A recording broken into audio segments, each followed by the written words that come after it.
So I was recording an album in 2016, and I call it the Science Album because I read a lot of books about human evolution. It's fascinating, and it should be taught in schools, obviously.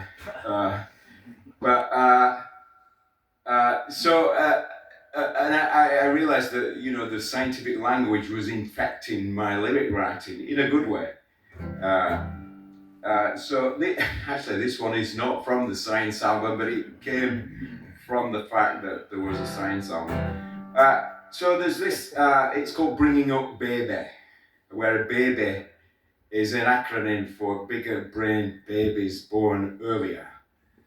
So the human story, the people who study it, they call it evolutionary trade-offs. So when our ancestors began to walk on two legs and found it advantageous to do so, the trade-off was that the female pelvis narrowed, which was fine at the time because the babies being born didn't have particularly big brains. But when they were at the bottom of the food chain, really just scavenging carcasses abandoned by other predators. But they discovered the bone marrow. This is to cut a millions of years story very short. And then they realized that you could get the marrow by smashing it with a rock or whatever. And the marrow, great for brain growth. I mean, if you're vegetarian, it's part of who we are. You don't need it these days because they have that vegan donut place. Anyway, so alongside so basically what it meant was that once the baby's brains started growing, they had to be born earlier to fit through the birth canal, and they call it an evolutionary bottleneck. And then fire brain growth even more. So the babies are born continually earlier and requiring a community of people to bring them up. Basically, as they say, it takes a band of hunter-gatherers to raise a child. And then, so basically, our ancestors evolved to work together. So this idea that, Charles Koch and his think tanks push that we're rugged individuals and everyone's basically selfish at the core and nothing else is basically bogus, not even science. There's a thing called the visible eye white theory. And they call it a theory because scientists are a little bit timid with the language. But they call it the theory of gravity, but it's hard to disprove the theory of gravity, and also hard to disprove the visible eye white theory. As human beings, we have our eye whites are much more pronounced than all the other primates and dogs even, and we're kind of unique in that way because we want to attract each other's attention rather than hide from each, predator or prey. Be a bit camouflaged, and they should teach it in schools. I've tried to teach it. I taught theatre at the high school where I lived for 9 years, and I did a couple of introductory lessons, but then it's like, oh, come on, sir. No, they didn't call me sir. We used to have to call our teachers sir. But anyway, let's just do the song. I'm just, yeah.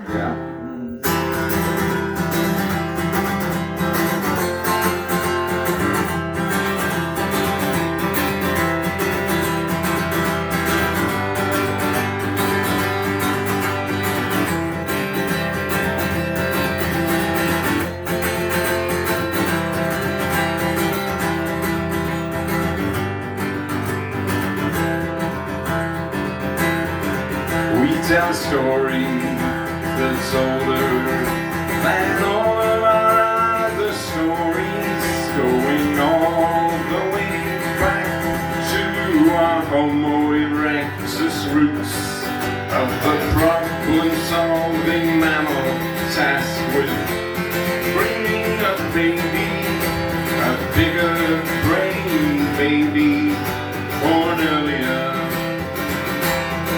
So our helpless human baby, entirely reliant on the goodwill of others, to be sure she brought charm and a motorbike like pride, irresistibly compelling, bringing together mothers and others into a socially minded community of caregivers.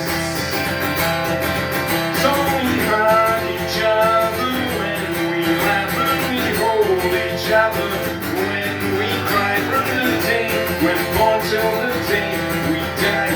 We all need some of each other to survive, 'cause we've always needed each other to survive. Fast forward to a bizarro parallel universe of the 21st century, where Rockefeller rugged individualism allegedly reigns supreme, based on a mistaken and discredited view of our human nature, that what's good for a billionaire must be good for us all. Like someone who never changed a nappy or never read Dr. Seuss, would know anything about bringing a baby or even have the slightest clue regarding the yearning for community that drives the most of the rest of us in shared child-rearing adventures that bring out our best selves. So we hug each other when we laugh and we hold each other when we cry from the day we're born till the day we die. We all need some of each other to survive, 'cause we've always needed each other to survive.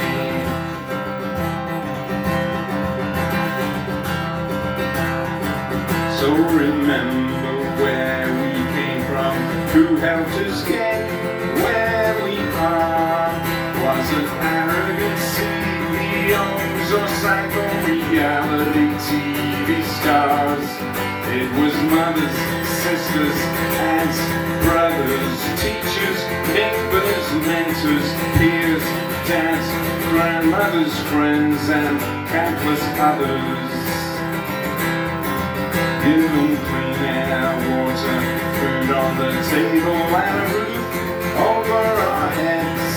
We like music and dancing and stories and loving who we want to love best.